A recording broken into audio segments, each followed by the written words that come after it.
and welcome back to the Brickadista Broadcast Network here on YouTube and on Rumble. And you probably noticed my studio is now here. Very nice. New location, new studio. There you go. I finally found most of the things. I'm still missing a few other things, but I did find the "It's Dope Yo" sign. Very nice. I have. I always use like painter's tape to keep the screws in place, so I know what to use. But I haven't mounted it yet. So as you can see, the middle section still kind of open. I still need to get that put together, but you know, my face is covering it up anyway. But I also have, in addition, I'm going to go ahead and make myself full screen real quick.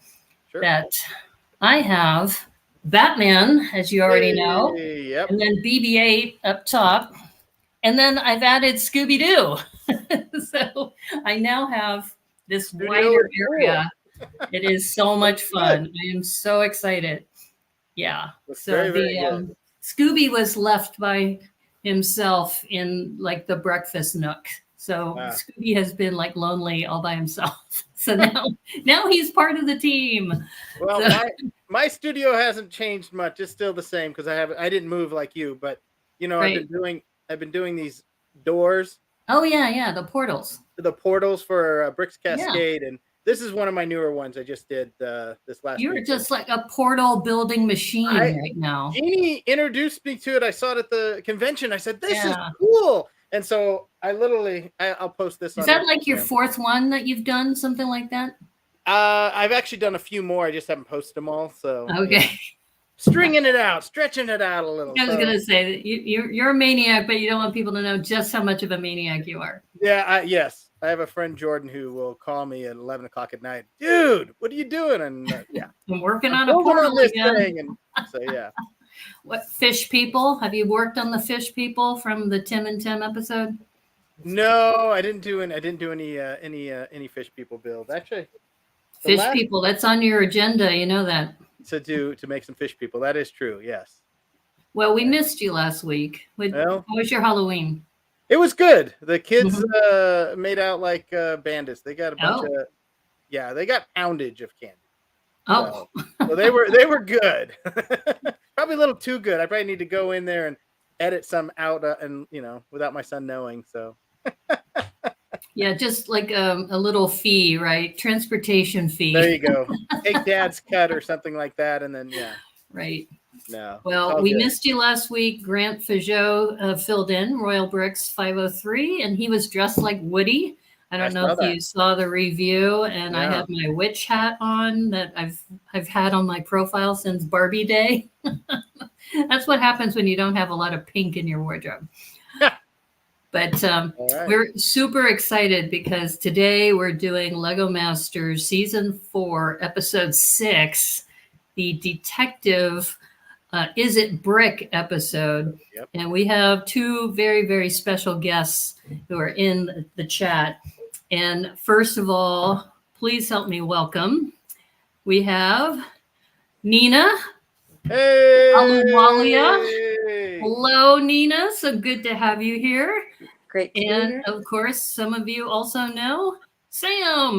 Hey! Also Sam Mulberg, who's also part of the team who had some really interesting choices during this episode. Welcome to the Brickadista Broadcast Network. And you're also the only Canadian team represented in this season. How does it feel to be representing Canada for Season 4 US North America?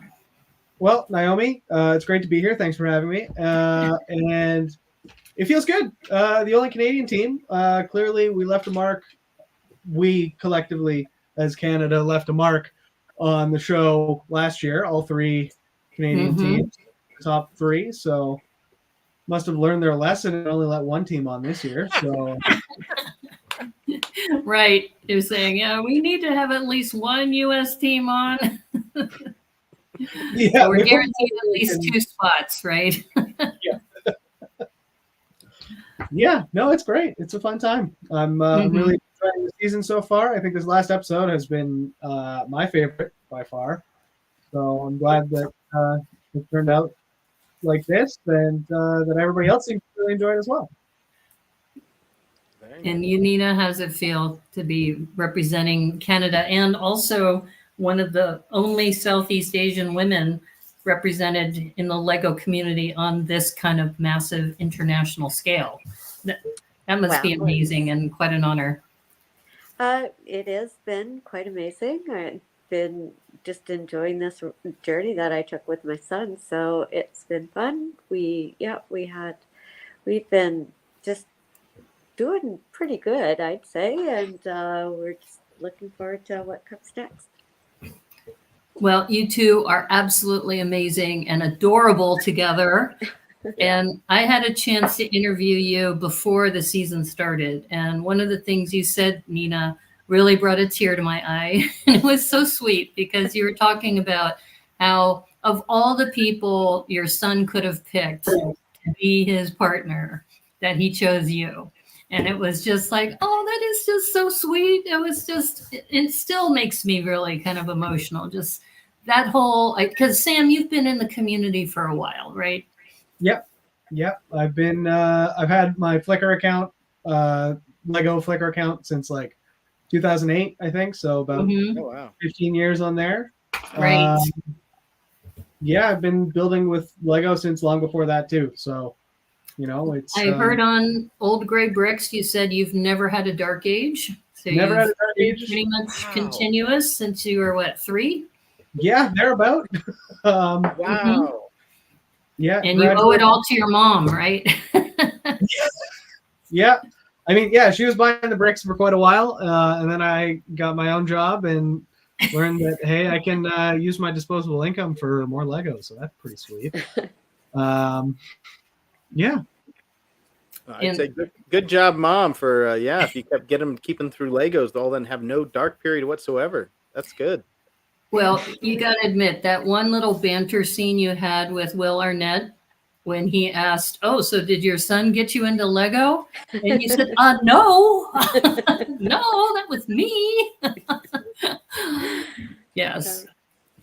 Now, have you found talking with Will Arnett has been really easy? It sounds like all of the contestants have told us that he's very approachable and has been a lot of fun. And anything you'd like to share about that? No, he was very easy to talk to. He's a very nice guy and a true gentleman. It wasn't like just the contestants. He was kind and generous to everyone. All of the people that were on the cast, on the crew, and everyone. Everybody had only good things to say about Will, and we were just really lucky to meet him and have a chance to get to know him a little bit better. Yeah, especially in this last episode, there were times where I just really did not have time to talk to Will. Great guy. I got a lot on the plate right now. You're like, don't interrupt me. Don't ask any questions. I'm going to be laying brick down. And since Lewis had mentioned about watching yesterday's show, he's referring to the Old Gray Bricks broadcast because you had 2 back-to-back broadcasts interviews this week. And I remember, too, in that broadcast, you mentioned that you were laying, 34 bricks per... I was capping out at about 36 studs laid per second. But that's grabbing 2 by 8 bricks and then putting them down seriously. So yeah, that's pretty cool. Glad that I can put that on my resume now. Well, the other thing, and I'm just going to kind of leverage the knowledge I got from yesterday, is that you mentioned too that when you picked up the carpet from that episode, you found an orange tag. So maybe if you could explain to our audience about what the orange tag was and what happened with that. Well, so it was kind of a funny story because we're talking to the other contestants kind of partially through, like we take lunch breaks or what have you. So I remember asking the other teams, like, did your guys have like an orange tag with a serial number on it? And they're like, no, that it must be something that's just on ours. And it's that point where I realized, like, oh, we just grabbed part of the set. Like, it wasn't an object. Like, that is a prop number. The rental company. Like we definitely were not supposed to have grabbed. Well, who would think you would grab the carpet, right? I'm sure it's almost like you grabbed the lighting fixture, for the set, the Fresnel light. If you were to grab that and say, okay, well, that's part of the set. No, everybody was very surprised. Very, and not just the contestants. I think that it was pretty clear that Will was saying, like, I'm really surprised. I'm really concerned. Genuinely surprised, but it made for good television, right? Oh, absolutely. Oh, for sure. So what initially drew you guys to the carpet of all those objects that you were looking at?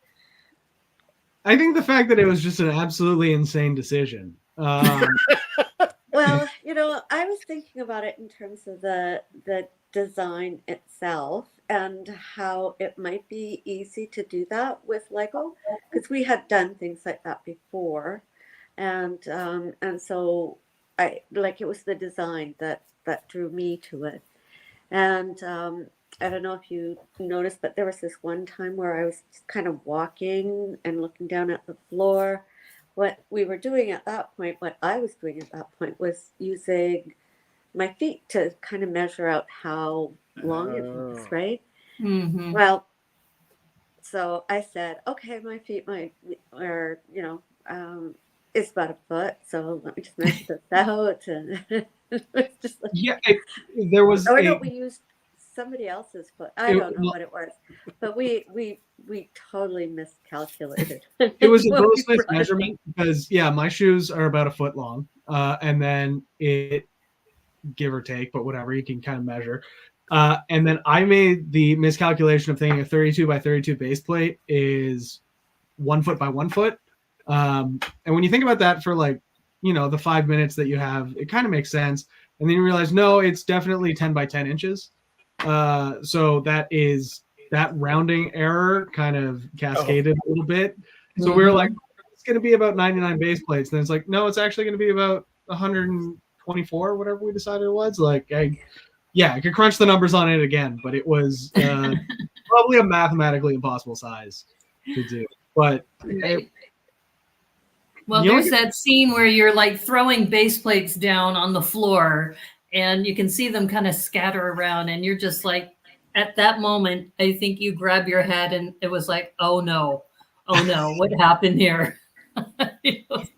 Yeah, it's really funny watching the show with friends and family now, and they'll point out all these moments where it's like, oh, like that right there, I can tell that Sam's stressed when he's doing that specific thing, and it's really funny to see on camera. But to take it back to the Cirque du Soleil episode, Mom turns to me at one point and says, Sam, like, you can't focus on the group thing anymore. We got to focus on our own thing now. And I go, yep, okay. And my wife saw that, and she's like, I know exactly what that yes is. That yes is not a yes. Like, yes means I have heard the words coming out of your mouth, and I'm like, but I'm going to ignore that, but I'm going to acknowledge that you said it. Speaking of the Cirque du Soleil, we did get an Endemol Shine graphic or photo of you, Neena, working directly with Ben. And one of the things I mentioned last week is I said, I wish they would have spent more time showing you doing a lot of the backdrop, because they kept talking about Sam helping the other teams with the backdrop, but it was pretty clear you were working on that and, putting that together for that team. And I was just curious about if you feel that they've given you enough airtime for some of the work that you've been doing, because I think they need to give you more airtime. It's a TV show, so they get to pick and choose what will make good TV. The fact that I'm helping somebody else out may not be great TV, right? And so, but yeah, I mean, Sam and I had made that decision to do that, to help. And we said, okay, we'll do the backdrops. Like when we got together with everyone, we sort of divvied up things, and we knew that what was important was that our team be safe from elimination.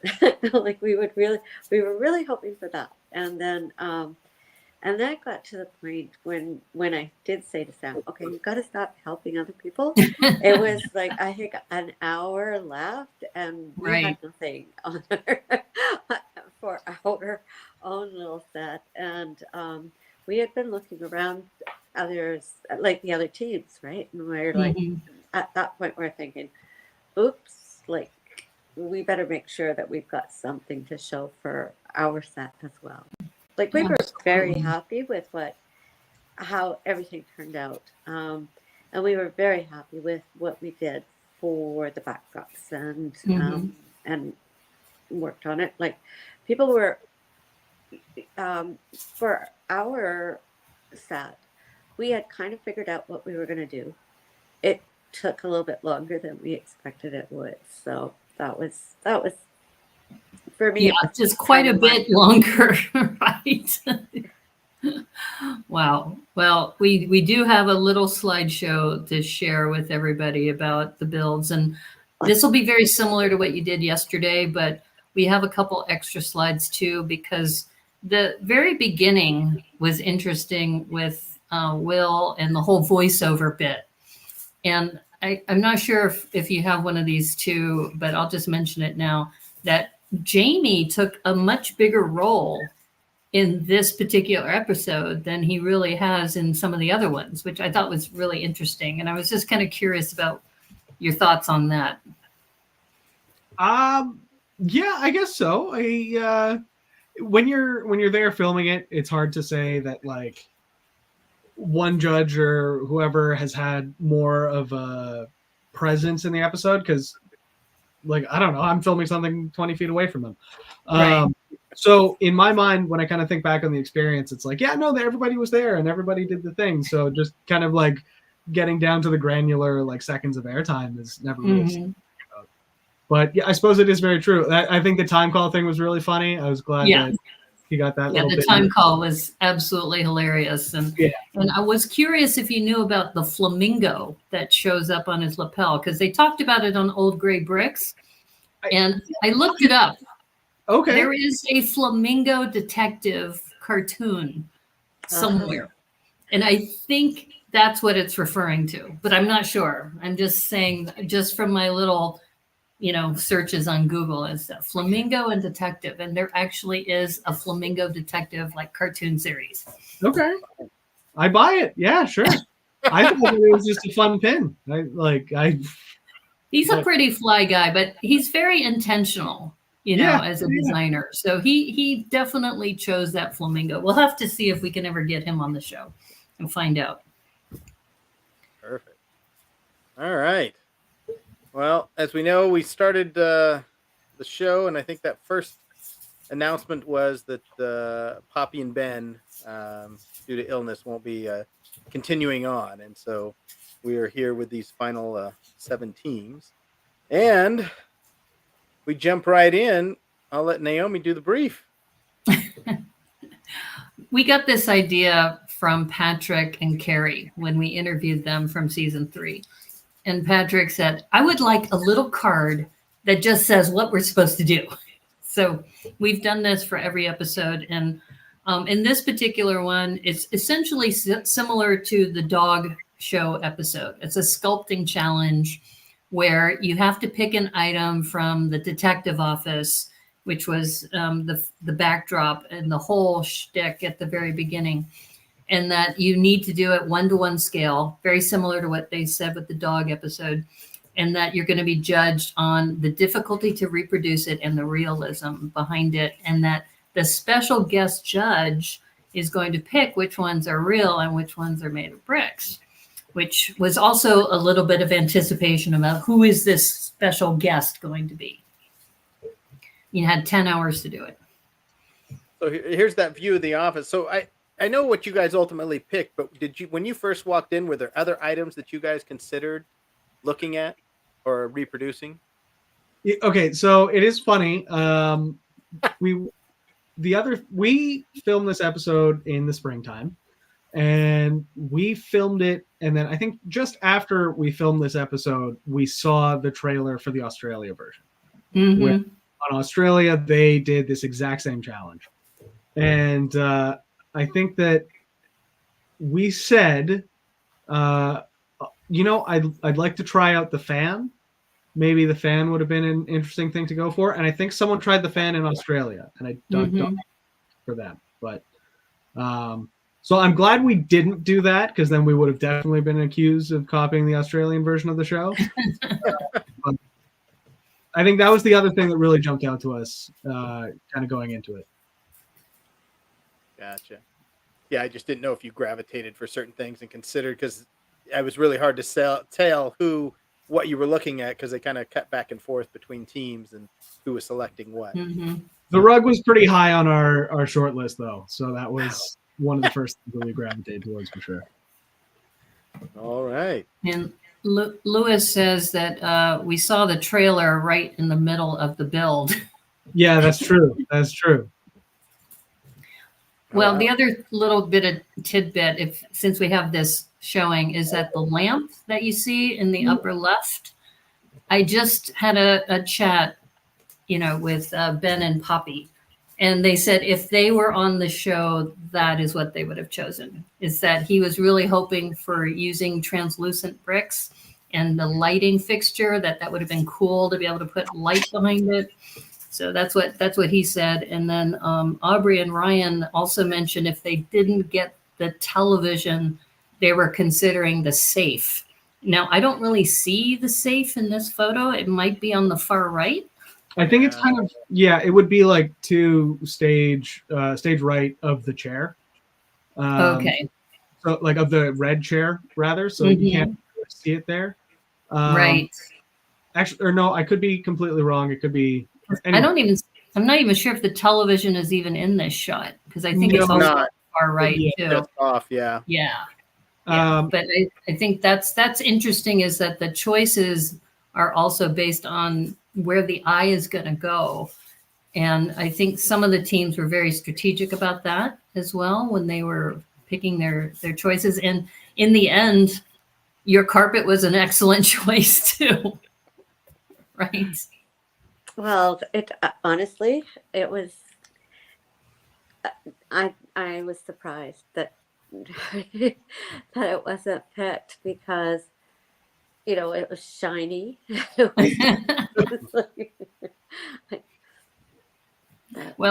But she wasn't looking down, right? Yeah. And Spot the Magic Ninja's here. Hey, Spot. Good to have you here. Spot. All right. Well, let's see what everyone picked here. We had Paul and Lita got the telescope, which is a really interesting choice. I kind of I like that as an object to reproduce. Christopher and Robert got the chair. Let's see. Lewis and Alex and their record player. And let's see. Oh, this is Ryan, Aubrey, and of course the television. Let's see. Melanie and Allison got the camera. Like the old time camera. Yeah. And you guys ended up, here's that shot with the carpet. I think the shot I was referring to, where he's putting plates down on the floor and he's like, oh no, what did I just do? Yeah, you start realizing how big that is. That's crazy. Yeah. And then, sorry. I was going to say Emily and Kelly got the clarinet, but yeah, we can go back to this. Go ahead. Oh yeah, sorry. So just crunching the numbers on it, because we made the call pretty early that it wasn't going to be 1-to-1, and we're going to have to kind of downscale it to get this thing done kind of in time. And I'm just kind of looking at that, because I remember the other way was 11 base plates. This is looking like 16. So 16 by 11 is 176 base plates. In 10 wow. Wow. That's crazy. So, and you ended up just looking at the base plates. You just grabbed whatever base plates. You didn't care about the color. And no, I grabbed all the base plates. Pretty much everything there. I didn't. Yeah, I went back there and I was like, "Hi, can I get some base plates?" And like, "How many do you need?" I'm like, "I don't know, whatever you got." And I'm pretty sure they like had to go out and get some more. Get some more for us to be able to finish what we had there. So yeah, we used a lot of base plates. Oh, wow. Hey, Jesse Muller's here. Hey, Jesse's Brick Galaxy. Hey, Jesse, how you Good doing? to see you. All your bases belong to us. Thanks, Spot.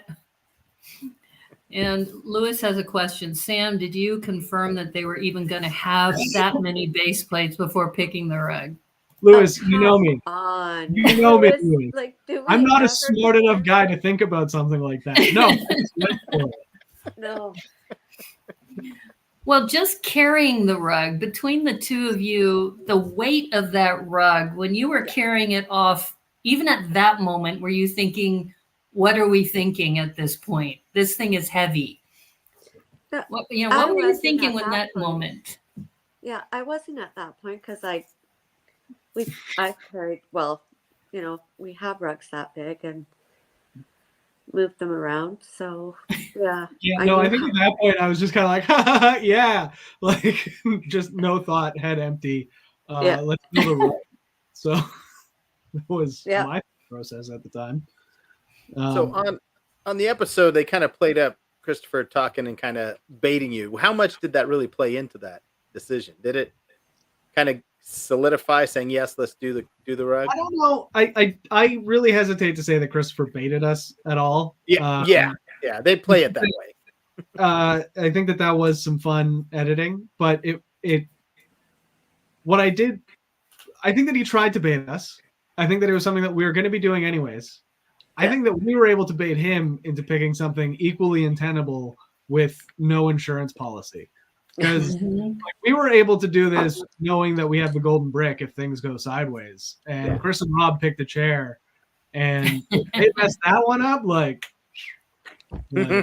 oh, yeah. And they knew it, too. They knew at the very end, if that thing doesn't, connect, then they're out. Yeah. But I think Christopher actually enjoys playing the villain. Oh, 100%. We have a follower, Joel, who have Studs Will Travel, who has said, I can't do any kind of brick building. I'll partner with somebody who's a really good brick builder and I'll just play the villain. So he's often said, hey, will you be my partner and I'll be the villain in this show? So, it could very well be very strategic. They'll be here next week. So we will ask Christopher and Robert about this whole villain show.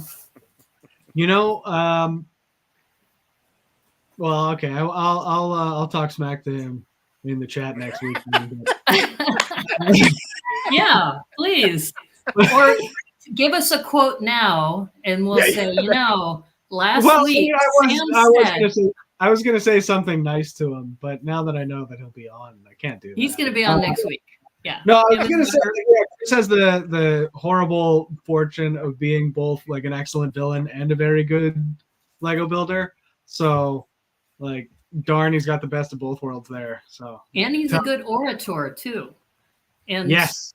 Here's a question from last week's episode, because we kind of put Lewis on the spot when he was in the chat. Is that the stomping during the narration, that it seemed like you weren't all on cue for the stomp. And then after the first stomp, you all kind of look at each other like, oh, shoot, we were supposed to stomp, weren't we? Wow, that's so crazy, Lewis, that we weren't all in on that. I think it was just those two that really messed it up. I was Mom, Ben, and I had got it down from the first stomp. We had rehearsed this, but Lewis and Alex were like, phew. After the first one, they were like, oh, yeah, oh, God. They were very much. Yeah, it was funny because we were telling Lewis, I said, the facial expression of you looking at Alex like, oh, shoot, we were supposed to stop. And he goes, I'm claiming the fifth. And Jesse's Brick Galaxy has an interesting comment here about you're going all kale scale on LM. So, yeah, that's I don't know what that means. Yeah, that's a reference to the Australian show. There's a builder there named Kale, who's, I guess, famously has done very large scale builds. I have not seen the show, unfortunately, but I get the reference. But I like your comment that you said last night about how when you introduce yourself to, I think, season 2 cast members, saying, I haven't seen any of your episodes and you haven't seen any of mine. Yeah, no, that was how I introduced myself. I said, yeah, the one thing that, we got something in common. Neither of us have seen each other's season of LEGOMasters yet. All right. Well, Spot says everyone loves a good heel, and Lewis is actually fessing up. We just forgot. He claimed the 5th last week, but now that we have confirmed evidence, he's now admitted the truth. We've got you, Lewis. Well, to be fair, Lewis and Alex were really, that they had to concentrate on getting that balance. Right, the high wire. Yeah. So they were kind of tuning us all out when we were trying to coordinate. I don't know what you're talking about. We're done. That it was on the stage. Like we had nothing more to think about. Like focus on the presentation. Okay. All right. I'm just trying to be gracious here, Sam. Yeah. She was giving him an out. She was trying to give him a chance to save face, but that's okay, Sam. You can call him out. That's allowed here. Yeah, that's all right. Too funny. All right. Well, let's go into the final builds. Emily and Kelly and their clarinet, which I was actually really, really impressed with this. Yeah, I mean, for just sure. Yeah. I was at a watch party that Kelly had hosted for this episode, and she mentioned about that scene where you see her really just focusing in with all those different gray pieces. That's her in her regular studio, that she was actually in her element. This was the first episode where she really felt she was in her element for what she likes to do. And her husband confirmed that. Her husband said, oh yeah, that's her in her studio, exactly like that. Yeah. Well, I've seen her builds and how she puts those things in the detail, and you're like, that really looks, what it's supposed to be like. So. Mm-hmm. And Neena is right. So that was so amazing what Kelly did. Like that, that detail. Yeah. And just the thought that she put behind all of that to make it look like that. Mm-hmm. It's unbelievable. Yeah. And when you look at the side by side and you kind of look at them, you're like, wow. Yeah. Far away, you would really have a hard time with that. Yeah. And that was strategic of them as well, is that they knew it was kind of to the left and beyond the center of, the field of vision, that it would be hard to really distinguish it. So that was a very strategic choice. Very nice. Oh, and now we have your carpet, the glamour shot of your carpet. So how did that happen when in the episode, everyone started coming together to help you out to kind of lay more brick? How did that all come to play? Or how did it come to happen? Well, so I think the challenge was really designed to be a kind of, you have 10 hours to build something roughly football sized. And that's plenty of time to build something very, very detailed and very, very polished, meaning that the judges will have, a pretty high standard to judge on. We obviously didn't do that, but everybody else did. So they had some time kind of near the end of their builds when they were like, okay, well, we've got we're into the refining stages. We're refining.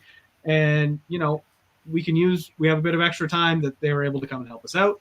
And they did. And I think that everybody was really kind of invested in seeing this whole thing play out. Like it was a wild move. I think that, it's just cool to see. And that's really what the LEGO community is all about, right? Mm-hmm. Yeah.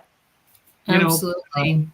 Playing Jesse together. says it's magical when the community comes together like this. And this has happened also in the first episode, that when we interviewed Brad and Mike, they were talking about all of you coming together to help them finish their build because they had all these minifigures and people were asking, how can we help you? And they said, get some minifigs together because we need to put them on the boat. Yeah. And they didn't show that, right? So to see this come together, and this was very heartwarming to see. And the way Kelly described it at her watch party is, she said they had 10 minutes left. They had finished their build. They looked over and they saw you were still building, and they just said, hey, how can we help you out? And how cool of it for you, Neena, to say it was like the angels had come to help us out. It was like Jesse said, it was magical. It was really, really sweet. Yeah. Yeah, it was really good. I want to try to redo this thing, I think, and give it real justice in maybe more than 10 hours, but we will. I would hope so. Yeah, we'll see. I mean, I keep crunching the numbers on it. And it's just something like it's a crazy, crazy feat, but try it out. Yeah. I like this photo too. And now that you mention it, Nina, it is very shiny when you look at it from this angle. Oh yeah, for sure. It's gorgeous. But I'm really proud of it, that we got the design in there. Like we didn't get the corners that we were hoping to get, but it came across that this was a woven rug that had a design, like a Persian design on it. So yeah, we were very happy. Spot has a question. Does it hurt to step on those Lego? Oh my no, God. wearing shoes, but it was the knees. The knees is what absolutely killed me. Was kneeling on that rug for 10 hours was. No, I can see that. Yeah, kneeling. Yeah. Yeah. So and it's not connected, right? It's all put together, just laying next to each other. No. There's like a couple of bricks on each base plate that kind of overlay onto the next one, so it is all connected. At the same time, if you ever taken two base plates attached by one brick, like you can, especially if you're putting kind of like lateral force on it, it will just like slide out. So we'll do this now that I'm big screen. Right, we need to have that action scene. But so when Will is like sitting on the chair and it kind of blows out from the back, it does look like it's not super connected, but that's just because there's only a couple of little things, especially because our division of labor on this one was like, I kind of got 2 or 3 patterns figured out for the border, and I was like, Mom, can you recreate this like 64 times or whatever it was? And I just kind of focused on like sculpting out not sculpting, but kind of like drawing out the floral kind of pattern in the middle. So the whole border section, like that kind of row of base plates around the edge, was very loosely, like only a couple of bricks per base plate that really attached them. So that was easy to rip off, I think. Gotcha. No, I mean, it's amazing build. So yeah. Now I had a question. When they reset the scene, did they ask you to move the rug over, or did they have the assistants move the rugs?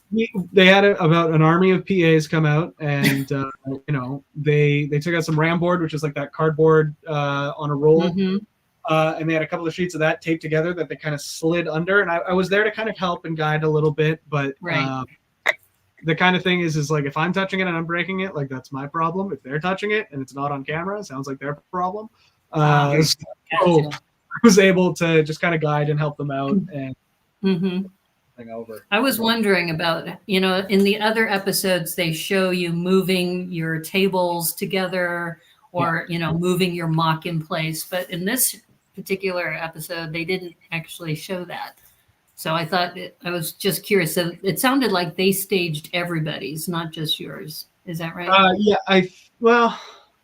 No, I don't quite remember, to be honest with you. I think that a few people staged their own. I know that like Lewis and Alex put their record player into place, I think. Oh, okay. I think it might have just been ours. I think everybody did. Everybody did. It was just ours because even the chair. Oh, wow. We had to they had to move the desk out, right? Yeah. So they had to move a whole bunch of things. So right. It was only ours that I think was placed. Amazing. Absolutely amazing. And it looks like Jesse's looking forward to the mini model carpet build and hopefully many more. Actually, he's already previewed that right now. Yeah. And here's the mini carpet. Hey! 8 studs by 12 studs because the carpet was about 8 feet by 12 feet. So less than 10-hour build time. You'd be surprised. A lot of trial and error. Trying to make sure that I get the right. It got torn apart and put back together way more times than the actual rug did. I'll say that much. Oh, funny. All right. Christopher and Rob's chair. That was amazing. They did. You know what you should ask Christopher and Robert next week is how much dark red is there in the brick pit? I will ask that. We did have a person in the chat, for example, who had asked, and maybe you were part of this whole discussion about Big Tim, Tim Hutchins. Yep. He asked in the chat, ask Tim how much he can bench press, and then ask Tim about his shoe size.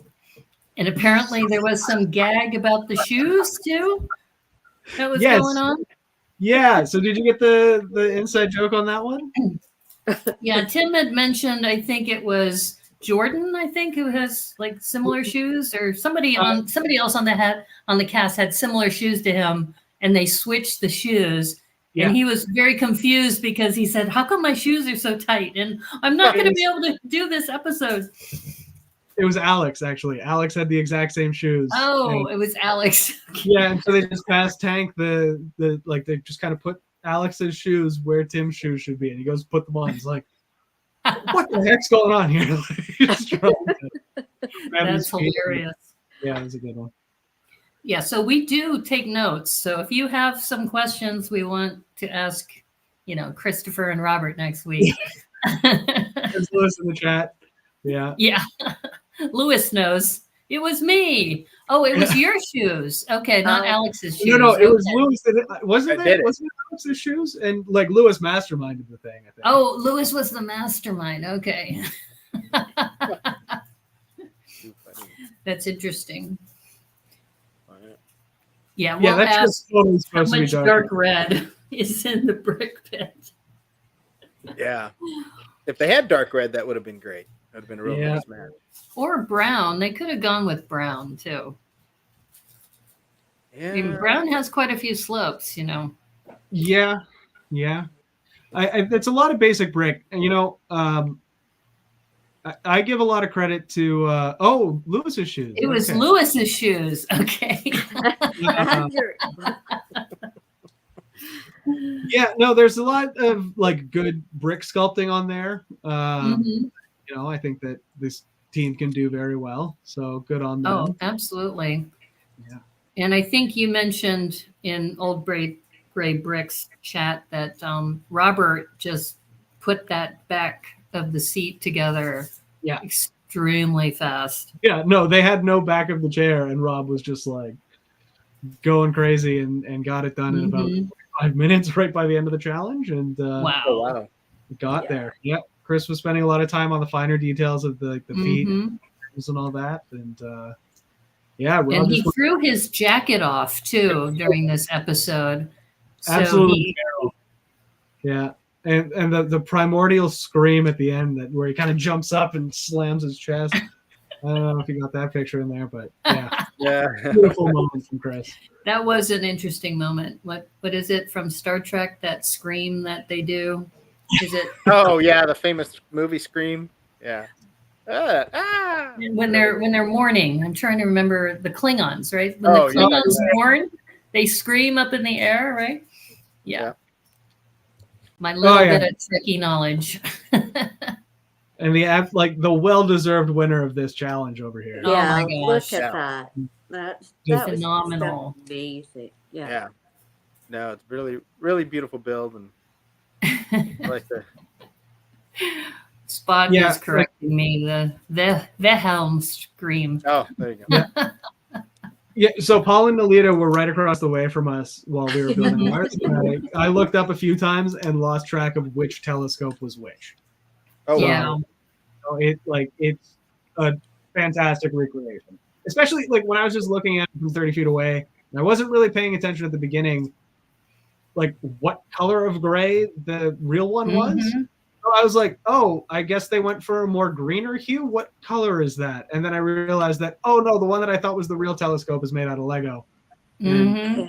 Just these little things. Like I'm blown away by this build. A phenomenal job. Absolutely. And I think the other background that we heard was Neena's fascination with telescopes since being a very young child. So we got some background information too. And it looks like people are in the chat talking about the Wilhelm scream. Yeah. And people have better spelling. And yes, the telescope was a bold choice. Absolutely. All right. Allison and Melanie's camera. Yeah, I said this on the Old Gray Bricks podcast last night too. I think that people either get put in the bottom two and go home because either their build is like moderately better than the person that they deem is the worst, or it's just, you know, they're there to get a kick in the pants and kind of like a little wake up call to like, hey, you know, we told you to do something big and wild and you didn't. In Melanie's case, but we've seen this before too, right? Like in the cat episode, Jordan and Chris took a huge risk, and they were like, and they were told, hey, you know, smarten up, think about your build in its entirety, and don't overscope yourself, don't get too complicated with things, right? And make it safe for the cats. Make it safe for the cats, right? Even though it's really like, you know, the thing. And I think that that's what happened to Allison and Melanie this week, which is kind of unfortunate, but you know, because I think it's a great build. I think that they did really well here, but it was just small, and that's, you know, their only. I heard a rumor that they also had a technical difficulty with this for judging, and I'm not sure if that's true or not, but he did. I think that they did. They had a little like there was a little mishap, but it's one of those things. You know, if the camera isn't rolling, we're making a TV show here, so right. You know, exactly. The build is done. It's not like they added more pieces to it, right? It's just there's some fragility, and this happens. Yeah. It's Lego. The rumor I heard is upon moving the completed build, something fell off, and that they had to put it back on. And similar to what you've seen in other episodes, they had only so many minutes to do that, and seems like it was okay. Well, it's something that happens off camera, right? And you know, it is what it is. You got to make sure that you have the continuity for TV. We're making a production here.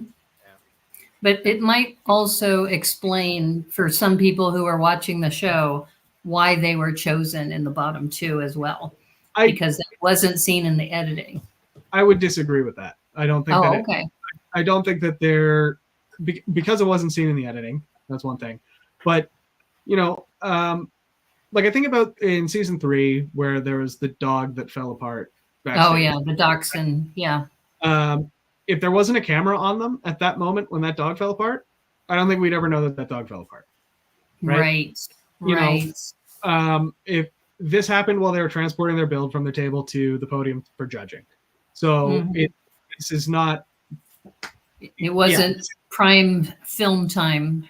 Yeah, there's no I see that.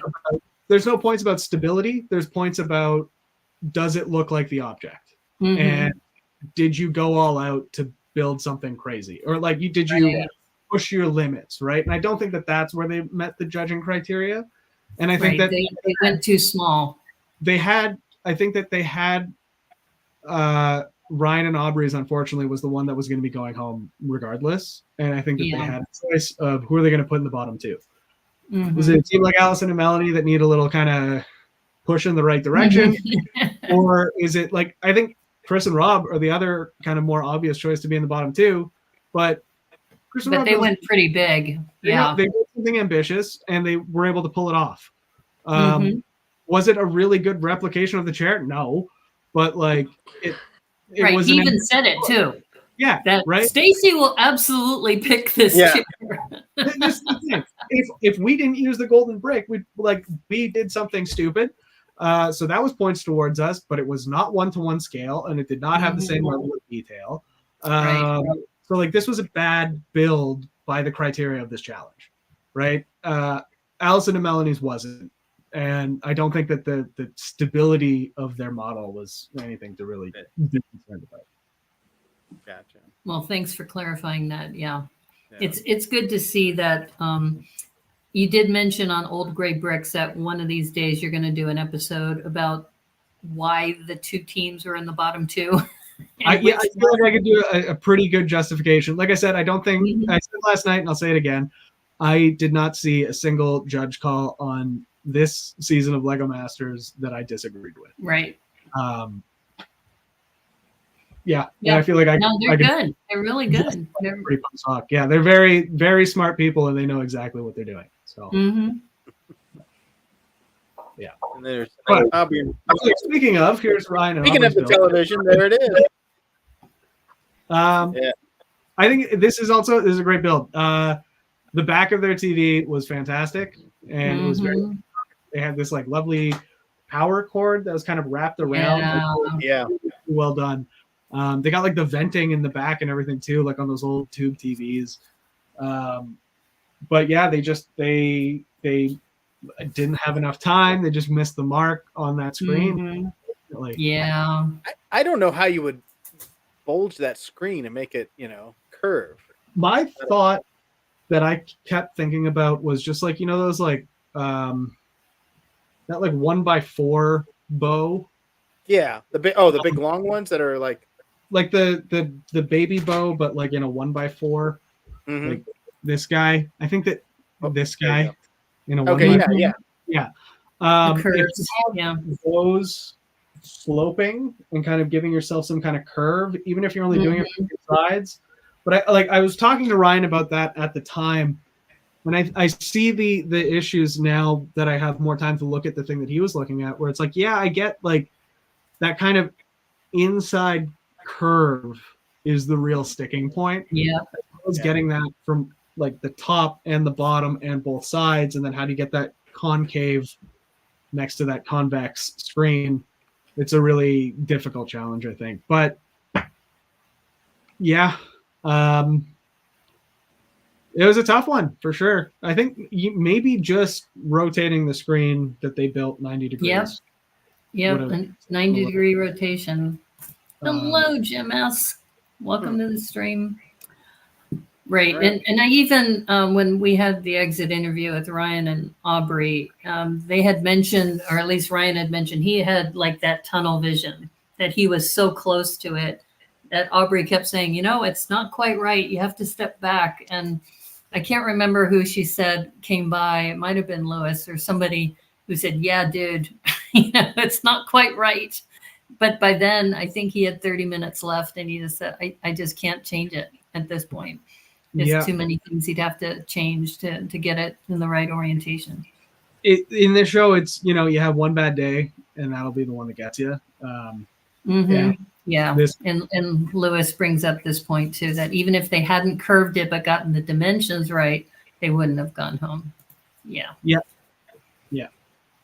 But it was the fact that the dimensions were off. And it was Lewis. Yep. That just was kind of this.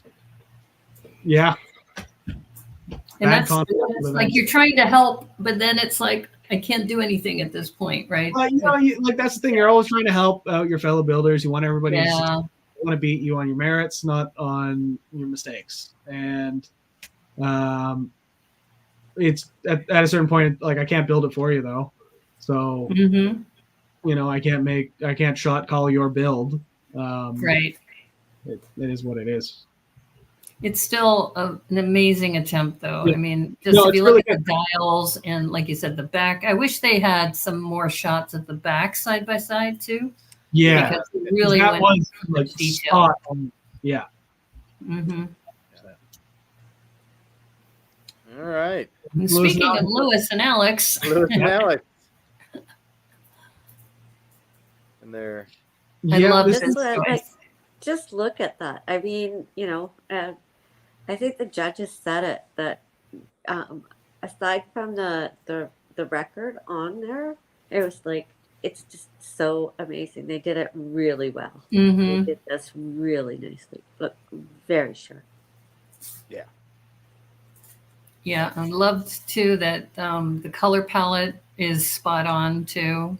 Just between the two. I think that they picked a good like whoever was doing set decoration was pretty good with the Lego color palette, honestly, for a lot of the like the fact that this is just so clearly that medium azure worked really well in their favor. So like they said in the judging too, the one thing is just that record, which is just like a very very tough task. Mhm. But this is all like very granular nitpicks. Yeah. At this. Well, so Sam, I have to ask, how would you make that record round again? I'm thinking from a brick standpoint, how do you build So- that curve? Like this is the thing, is that to get it that round and that smooth is probably not feasible. Sorry, Yeah. that round and that thin, right? Yeah. Because Mhm. you're looking at, they're going 2 plates thin, so that's about as thin as you can go. It's a layer of tile and a layer of plate. Right. If you are going for actually more round, you can use, again, those bows and then like kind of compound that out for like Mhm. a quarter of the curve at each time. I know that there's ways to do it where you get like a sixth in as well. So you kind of divide it into like sixth of the sphere, and that will get you a much more round look. Right. But then you're at a brick thick, which is technically like Yeah. 200 plates. Yeah. So That's true. that's a thicker solution than this. Mhm. Yeah, I don't. Yeah, ours played music too. Because on the Spike Primes, you can program it to play a little song. Oh, Oh, that's right. Funny. Yeah, That's There's true. bonus points right there. Come on. Well, Yeah. they used the programming of the Spike Prime for the rotation and the music. yeah. That's Sorry, Lewis. The sound That's challenge cool. was a couple of weeks ago. But bad joke. Bad joke. Oh man. All right. Crazy Eights. Well, let's get to the results. So the top 2 teams, Emily and Kelly and Paul and Nelita. I will say, when we were at the watch party with Kelly and her neighbors, it was like we all erupted in applause when they had announced Kelly and Emily for the first team.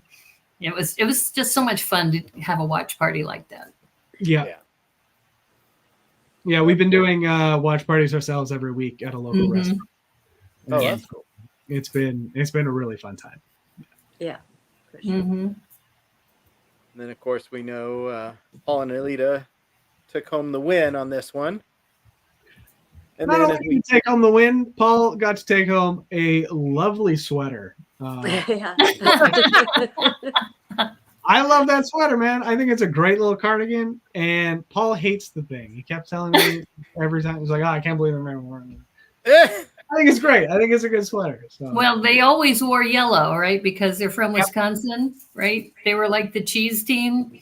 And then Kelly and Emily were the pink team. Now, I have to ask, since we're talking about wardrobe, did you end up using your own wardrobe, or did they dress you for this show?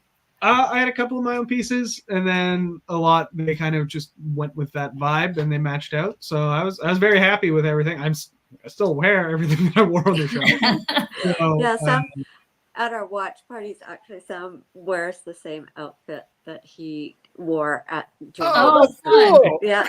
How fun is that?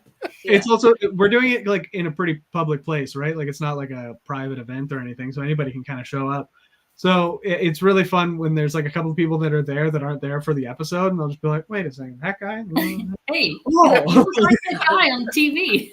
Yeah. Well, what's interesting is we had this discussion with Brad and Mike last week, that Tommy Bahama kind of match set that they had. And they said actually they had gone with matching flannel, but because Jordan and Chris were the flannel guys, that they ended up buying this outfit for Brad and Mike, which they like. So it's just interesting seeing how wardrobe is. So apparently Paul did not buy this cardigan himself. Yeah, no, it's just not one of his favorites, but I think it That's looks funny. Yeah, and I think that a lot of the stuff that they bought for Sam sort of coordinated with what I, like the colors that I had chosen, like my own wardrobe. So a lot of it was mine. I think they gave you the scarves though, was the big thing. Oh yeah.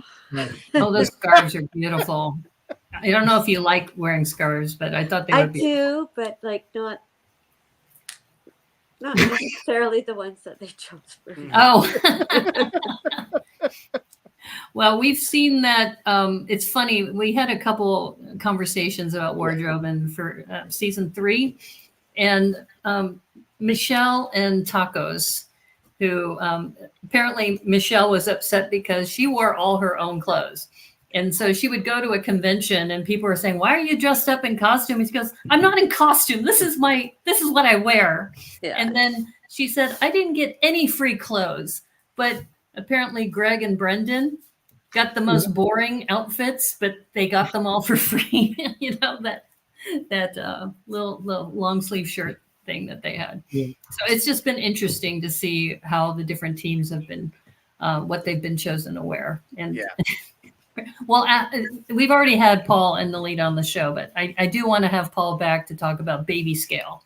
I don't know if you've had the discussion about baby scale builds, but I think that's a Builder Insider episode. I think so. Yeah.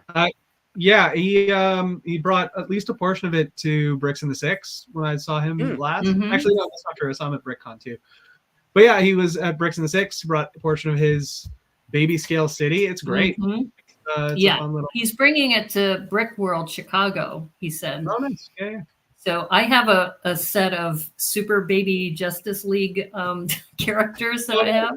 So I'm going to have to ask him if I can put together something for that show, following his model. Yep. Well, with every episode, there's a bottom 2. We had Aubrey and Ryan and Allison and Melanie, and of course, as we already talked about, the team that ended up going home, and we talked about why we thought that, and it's one of those things. Actually, shows that you got to keep your A game the whole series. Mm-hmm. They won the week before, and then here they are in the bottom 2, and then they're going home, and we've seen it before in other series where that happens. Yeah, I don't know. I think it was Dave from season 2 who was telling me about post-win hangover and how real that is. Yeah. Yeah. Okay. Yeah. I think that might have been a little bit of what's going on here too. You can't rest on your laurels. And also we saw that happen with Jordan and Chris. Well, it's just their first episode, they didn't air it, but they came in second place. Yeah. And that, they had put all that motion in from the very beginning and kind of raised the bar. And they said, yeah, we really wanted first place. So they kept, pushing themselves. But then Chris had a phrase, Jordan had a phrase that said, you got to be careful about raising the bar too high before you clothesline yourself. I'd hesitate to say that it's about resting on your laurels. I think it's more just kind of, you put your creative output into something and you really expend your energy, and then it's just, it takes a little bit for that reserve to build back up again. Yeah. Kind of put your energy again, but it's a marathon, not a sprint at the end of the day. So, yeah. And you're still in it. You're still in the marathon. Indeed. Yep. Yeah. Only time will tell. So, what are your next plans for now that we know that the season will be ending in a couple of weeks? I mean, do you have any big plans for future cons or builds or anything that you're doing right now? I've got a few smaller builds that I've been kind of working on. Currently working on a couple of commissions for a friend. And another friend of mine, we're doing a adventurers revamp kind of thing. Fun! And the gang. Are you a big Indiana Jones fan too, or Johnny Thunder? I should say Johnny Thunder more than Indiana Jones, surprisingly. Yeah. We were talking. My good friend Nick Johnson. I don't even know if he's really on social media like that, but he has come to 4 or 5 conventions with me this past year. And on our drive back home from Vancouver at Brick Can, we were talking about it's weird, it's a clear delineation with this 90th anniversary sets and all this kind of nostalgia baiting that's going on. It's clear where the old school castle guys ended up with this new school castle kind of thing. The old school space people are clearly doing space. Old school town and train. This is kind of these like community through lines, but we're like, where did pirates end up? Right. And because there's no real like at a lot of conventions, you don't see a lot of pirate themes, and this kind of got us thinking about like, well, is Adventurers a pirate theme? Like, kind of, maybe. It kind of definitely shares a lot of the same like DNA. So we're doing a collab right now that is a kind of set style version of like a whole wave of sets based on an unreleased Johnny Thunder theme, where it's Johnny Thunder. That's awesome. For Brickbeard's Bounty. So it's fun. Kind of, cool. Yeah, Uncharted Nathan Drake kind of thing, where it's like Johnny Thunder and the gang, maybe the next generation of Johnny Thunder. They're going out to get like this old pirate treasure buried somewhere in the Caribbean. So that's kind of. I love it. I love the alliteration too. Brickbeard's Bounty. Yeah, I love that. I think that was one of the original. Like that was. There's a Brickbeard's Barracuda, Barracuda Bay. Barracuda Bay. There's another Barracuda, and then I thought it was Brickbeard. I thought Brickbeard was one of those guys. Wasn't he the red pirate, red bearded pirate? Isn't that Brickbeard? There is a Brickbeard. I seem to remember. I'm trying to remember from what. What was Lego Movie? What's that? Lego Movie? Didn't they have? Was it? What was his name? Oh, it was Metal Beard. That was Metal Beard. Yes, that was, I might be thinking about Lego Racers 2, which was the little like PC game about Lego Racers. Spot the Magic Ninja says that sounds cool. When will we see it? Did you have a date for that? Oh, don't hold me to that. We will see. 2025. We're trying to get the scoop. Lewis mentioned that there's going to be a Lego Miami convention in 2029. So you can. Well, yeah, it was a joke. You know, we were talking about that the Southeast doesn't have a whole lot there. So there's been some talk. Lewis has been talking with some people in the community about maybe having, you know, a Lego convention in Miami. That would be cool, right? Yeah. So he said coming soon in 2029. Well, I'll probably bring something to, I don't know, Bricks by the Beach 2029 or whatever he's going to call it. I like that. But yeah, I think for sure sometime next year. I think the next convention that I've got on the books for sure is BrickCan in Vancouver, April 20 something. Mom is also registered, so that'll be her there you go. debut. I hope to make it this year. I got sick last year. I had it on my calendar, but I couldn't make it. It's a great time. Get your tickets now. Yeah, you got to get your tickets soon. Yeah, they're on sale. It's going to be sold out. They go quick because it's a very limited venue. So yeah, it's like 220, I think. Yeah, 250 something like that. Yeah, it's 250, 220, somewhere around there. Yeah. So jump on it if you can still. Okay. I'm gonna. I do have tickets for Brick Rodeo. Bricks Cascade, PT and I are always there. True North Bricks. I mentioned you earlier. Were your ears ringing? So Tom Kukkonen, set suit 6243 was called Brickbeard's Bounty from 2009. So you're introducing True North Bricks in the chat because I was mentioning you before the stream to Neena and Sam, saying you're one of the Canadians that are part of the Brickanista Broadcast Network, that you've co-hosted a show before. So speaking of, while I have a platform to talk about it in conventions next year, I got to shout out my good buddy Graham. And I know that I think that this is public knowledge at this point that Bricks in the Six will hopefully be returning next year. I think that he was saying that's in Toronto, right?